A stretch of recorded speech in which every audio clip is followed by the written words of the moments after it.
to welcome Susan Schoenmarkland. Very good. It's the first time I've said her name out loud, so I'm glad it was right.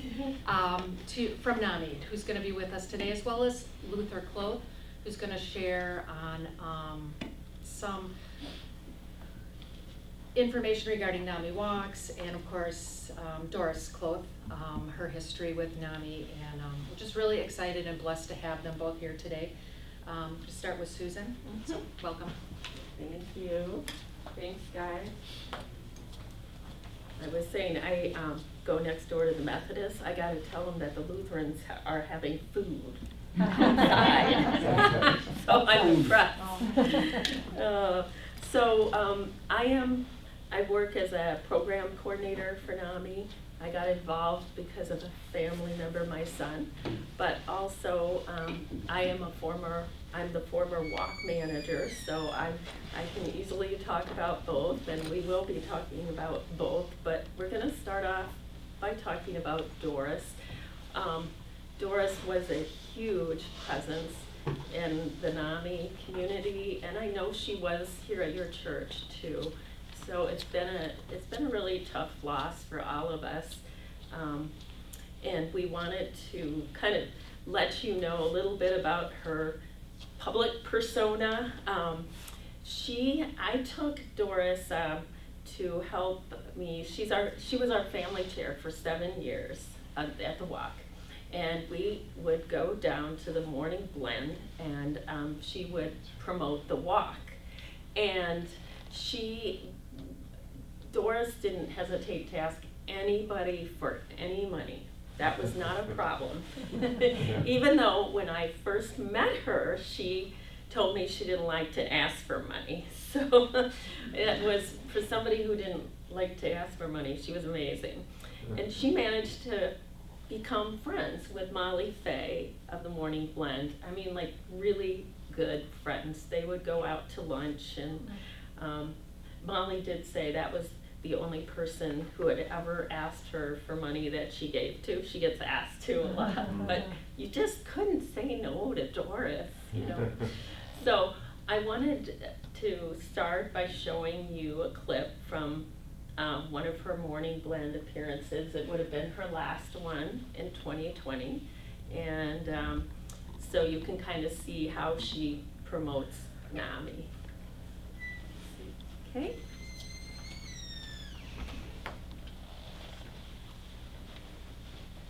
Welcome back, everybody. Every year for the past 3 years, I've been part of a big walk at Veterans Park to raise money to support mental health awareness and to reduce the stigma.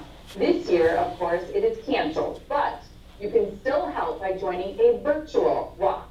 Doris Kloth is my good buddy. She lost her son to suicide. She has, get this, she has raised more than $70,000 for NAMI, the National Alliance on Mental Illness of Greater Milwaukee. We also have Emily Walsh Team. She is the first-time team captain, a NAMI volunteer, and blogger for Bipolar Brought Balance. Hello to you, ladies.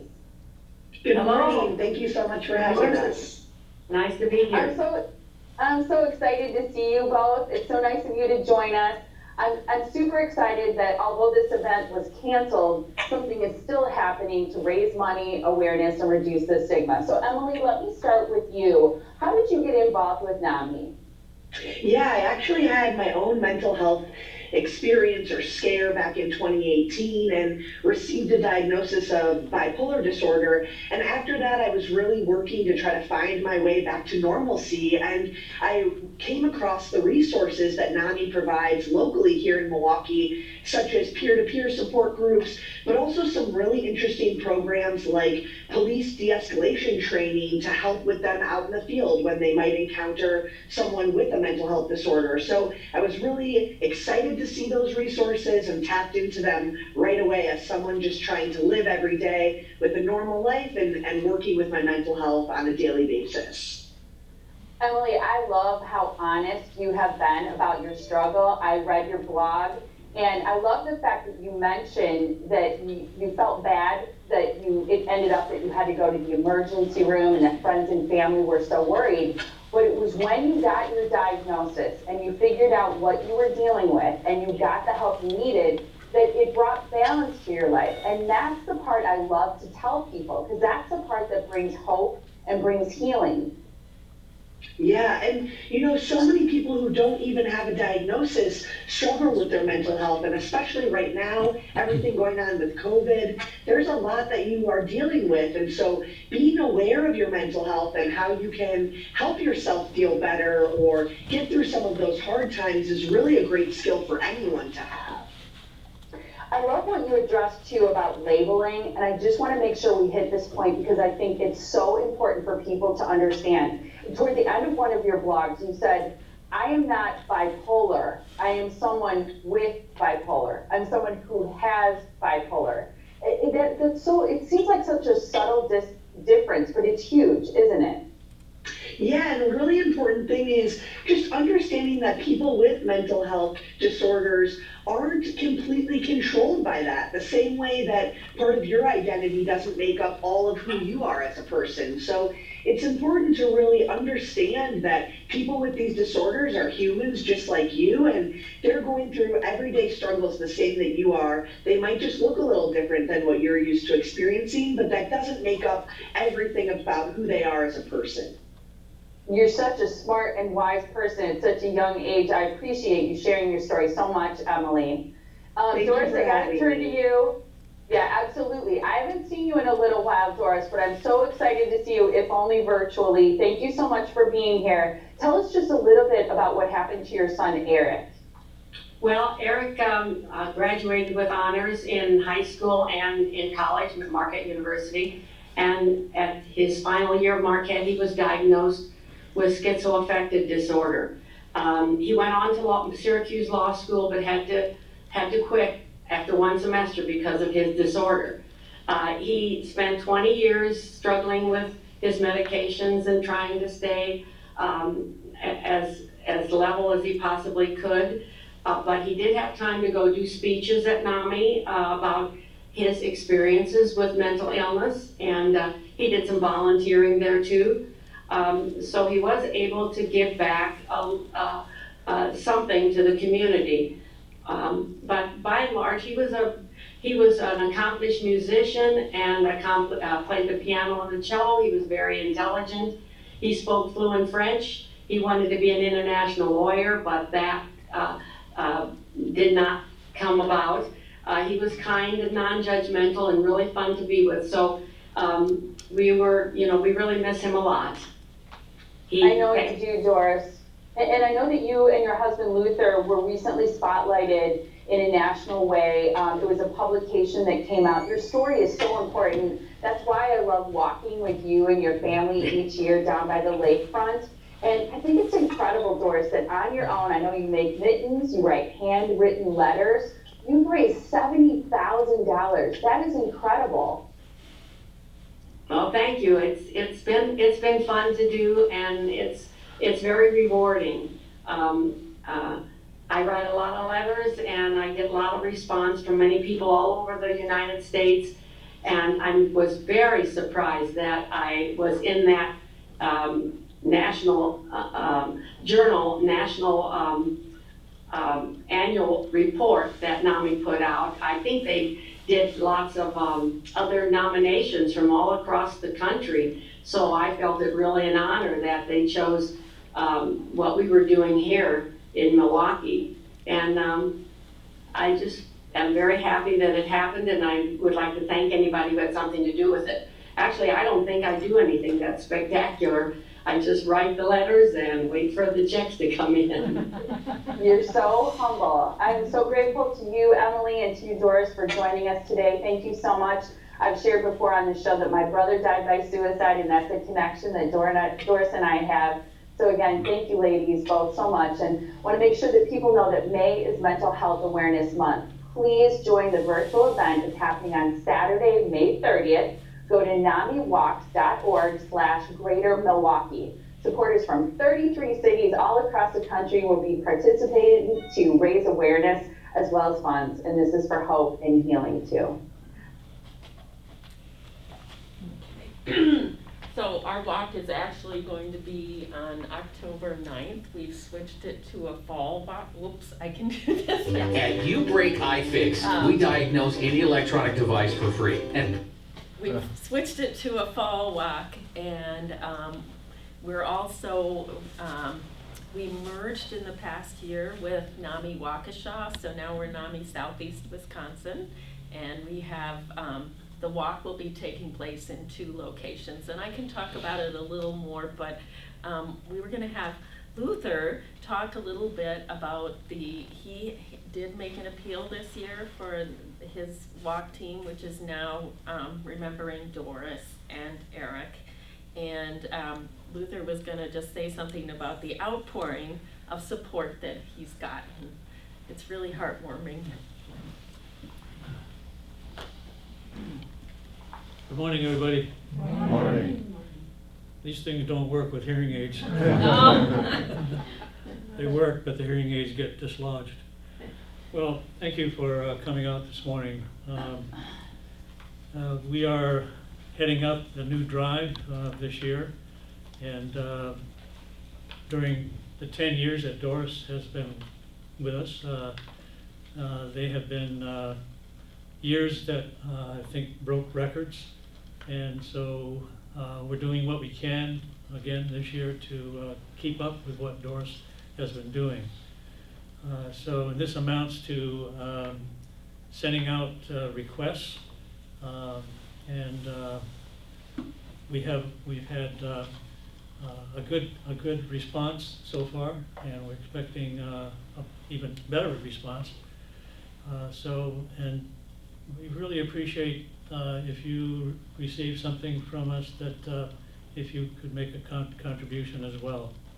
So introduce my son Dana here. He's part of our team, and we're going to be working hard to get the funding up to where it has been, and I appreciate your contributions. Thank you.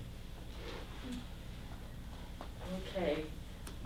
I wanted to clarify when you saw the morning blend, that Doris talked about being featured in our annual report is what it was, and she was one of just 2 volunteers that was chosen nationally. We're really proud of that. And Luther had mentioned that he's put out a fundraising letter, and I just wanted to highlight one of the responses was from someone who had Doris as a teacher, an incredibly generous donation, because Doris touched them in that way. It is really not an exaggeration to tell you that our walk would not be what it is without Doris and her contributions. And I think you guys know that in addition to working with NAMI, Doris also had other interests, and she volunteered every year for the medical mission to Columbia, right? And would entertain young patients that were waiting for surgery, and she would raise funds for Just One More ministry through the sale of her mittens, which we brought here today. Doris would not forgive us if we didn't have her mittens here for sale, because that was part of her team. Pre-COVID, Doris would volunteer once a week to pack food for One More Ministry, and she would volunteer regularly at her granddaughter's elementary school, and I understand she raised funds for a piano in Eric's memory here. She's done that. So we're really proud of Doris, and in the process of pulling things together about Doris, I found in my files an excerpt of a speech that Doris gave to, we had a kickoff luncheon every year before the walk, pre-COVID, and this is a speech Doris gave, and I asked Luther if he would read from it, because she went into some detail about Eric that I'm not sure all of you know. I was surprised, I had forgotten.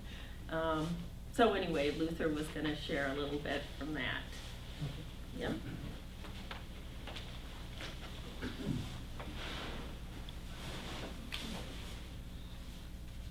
Okay, so this is about our son, Eric.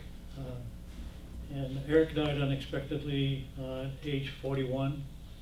He was mentally ill from age of 22, diagnosed with bipolar and later schizoaffective disorder after hearing voices. He had a normal life until that time with no indication of impending problems. He was academically driven at a very strong age. He was very intelligent and talented. He went to the Golden Year Elementary School and Rufus King School for the Gifted and Talented, and began his love of French, which eventually became his second language. In the 8th grade, he took the PSAT, Preliminary College Board, with 13,000 others in the 4-state area. He scored 95% and went with 250 students to Northwestern University for awards. He graduated first in his class at Wauwatosa East High School and went on to graduate with honors from Marquette University. He went to Syracuse Law School in New York in September '91, but due to his illness was unable to continue. During the next 10 years, there were many setbacks, many hospitalizations, some jobs, but mostly a struggle to find employment. He enrolled in 5 different graduate programs at Marquette during this time, but could never finish the first semesters. He had no Social Security benefits, and a feeling of desperation, hopelessness, sadness at his life permeated that decade. By the 2000s, Eric was going more regularly to the executive branch and the NAMI offices to volunteer. He did office work, answering the phone. After a while, the NAMI office was a better fit. Peter Heffel, the executive director, especially befriended him, accepted him, recognized his intelligence and talents, and encouraged him to blossom in those areas. Peter also gave him support in getting better care and decent housing. He was Eric's advocate and our support as well. There were others who treated Eric with dignity and kindness, but Peter became his friend. By 2003, Eric was volunteering, giving speeches on his own about his experience with mental illness to Cardinal Stritch University, continuing education courses for clinicians at the Mental Health Complex in UWM. By 2008, Eric was directed to the 100V program, and he took the course to qualify to speak. The In Our Own Voice program gave people with mental illnesses an opportunity to tell their stories and to advertise the benefits of NAMI to the audiences. Before this time, Eric spoke on his own, but now he spoke with another person and showed a DVD about NAMI. They spoke at universities, churches, hospitals, NAMI meetings, correctional institutions, and so on. NAMI's contribution to Eric and our family is immeasurable. Through NAMI, Eric got a sense of purpose and was able to make something of his life. He developed self-worth and self-confidence and was encouraged to reach out and help others in spite of his own problems. The opportunity to speak gave his life dignity. There is no better organization to put your time and efforts into than NAMI, Greater Milwaukee. NAMI is an organization that supports clients with mental illness and advocates for better care and better housing. There are many education programs directed to help families cope and an outreach to the general public to remove stigma. This was Eric's mission as well. He wanted to educate people about what NAMI had to offer. But mostly, he wanted to lessen the stigma of mental illness because he had faced that stigma every day. So, again, on behalf of NAMI and our late son, Eric, we thank you very much for the contributions that you might make now and in the future. Thank you. Thank you. I just thought it was really neat to hear straight from Doris about what got her involved in NAMI. And she highlighted in there that we have support educational classes and advocacy. I'm actually highlighting today 2 family-to-family classes that we have starting up in October. Family to Family is a class for family members of someone with mental illness. They're 8 sessions long, and it's an incredible opportunity to learn how to communicate with your loved one, to learn how to advocate for them, and most importantly, I think you learn that you're not alone, and you know, you are able to interact with others who are in the same boat. And I got involved with NAMI because I took a family-to-family class for my son, and it made all the difference for me and for my husband. We got along better after that because we were all on the same page, and we were able to better communicate with him and help him. So we have a class starting up on October 11th. It's on Mondays starting at 6, and it's next door, the Methodist Church. And then we have a class starting on October 20th, Wednesdays at Redeemer Lutheran. So would encourage you guys to, if you have a need, to come to these classes, but also to let your friends know, because there's a lot of people out there with mental health problems, especially now. We've actually gone from 1 in 5 people suffering from a mental health problem to 2 in 5. The NAMI helpline, we have a national helpline, and just to give you an example, since 2020, calls rose by 70% to that helpline. So they've had to expand their hours.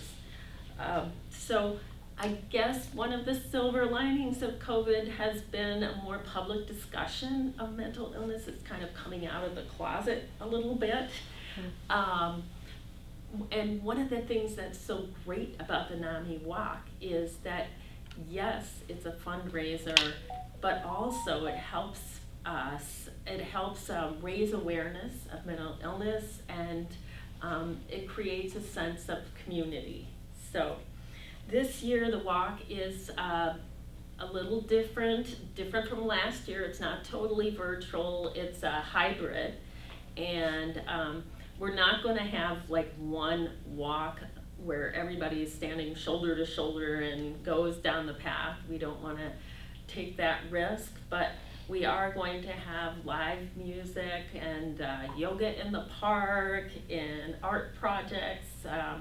So it should be a fun time, and it's going to be occurring at both Cutler Park and the Veterans Park. The Kloth team and Molly Faye will be at Veterans Park. So we really hope that you all join Luther on his team. It's a fun time.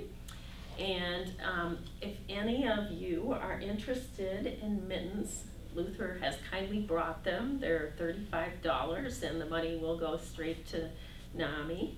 I guess I'd just say that Doris was really an extraordinary woman, and it's hard to imagine the walk without her. It's hard to imagine the world without her. And I think we feel fortunate for the time that we got with Doris, 10 years with NAMI. And so thank you all. I have, I'll open it up for questions or comments, and I know Luther is here to pitch in too, if anybody has any questions.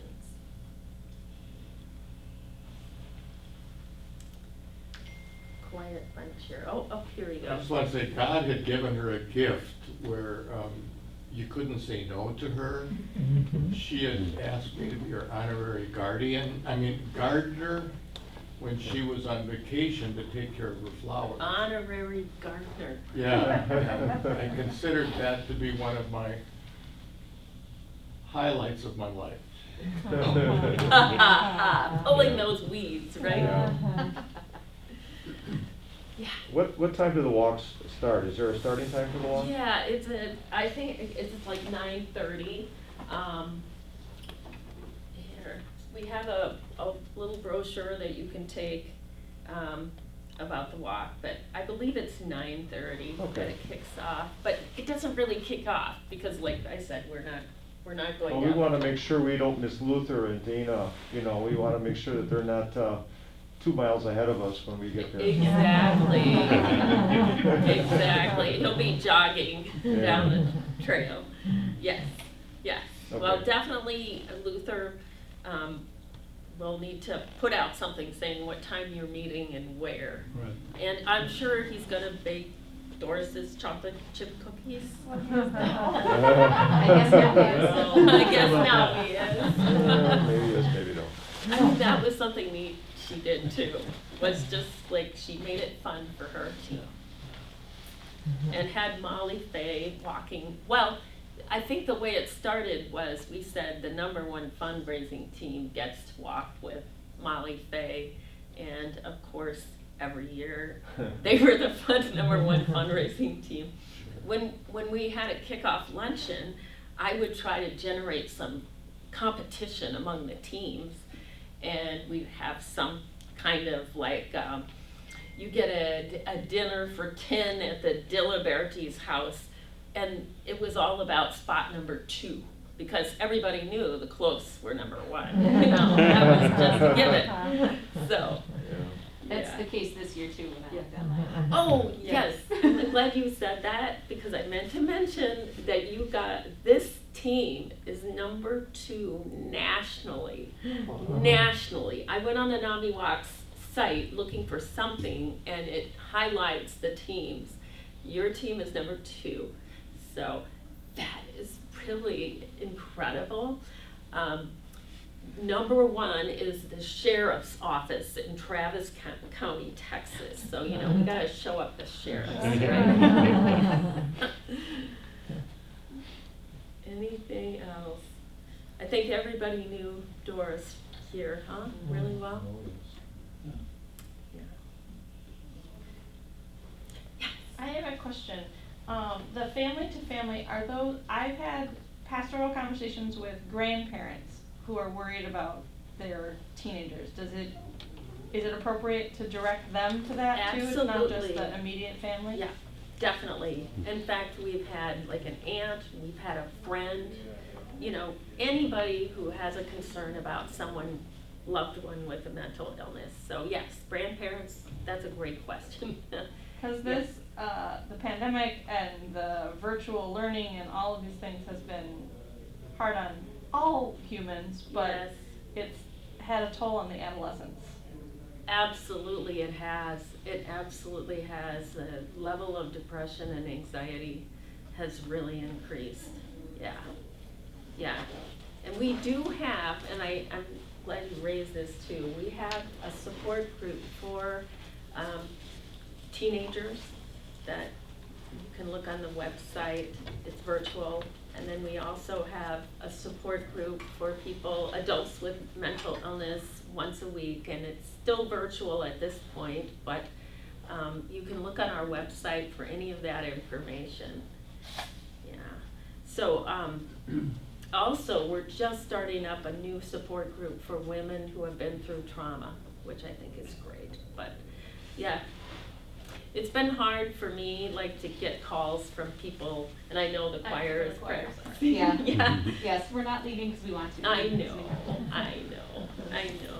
but it's been hard to get calls from people who are like suffering from depression and feeling so isolated. It was really tough. So, it's a great organization. I can't say enough about it. And I think Luther will be, Luther Yeah. has something? I just want to say that we're having more displays of mittens in coming months, and He's got more mittens, is I what have more he's mittens. saying. I have Yeah. more mittens, so Yeah. we'll have more displays at church services. Yeah. Louise will be setting it up out there in the hallway. And I will say, as someone who's had them before, even on the days that like school was canceled because it was so cold, my hands were still warm in these. Oh, We they're had testimonial. they're crazy warm. So- They're 100% wool. Yeah, and I think it's so cool because she recycled sweaters, old sweaters, so, yeah, yeah. So, and every year she would tell me she wasn't gonna do it anymore, it was too much work, and every year she did it. Okay, well, feel free to stop by and take a look at these mittens or talk to me privately. Thanks, guys, appreciate it. Thank you. Thank you so much. There's a flyer on the table.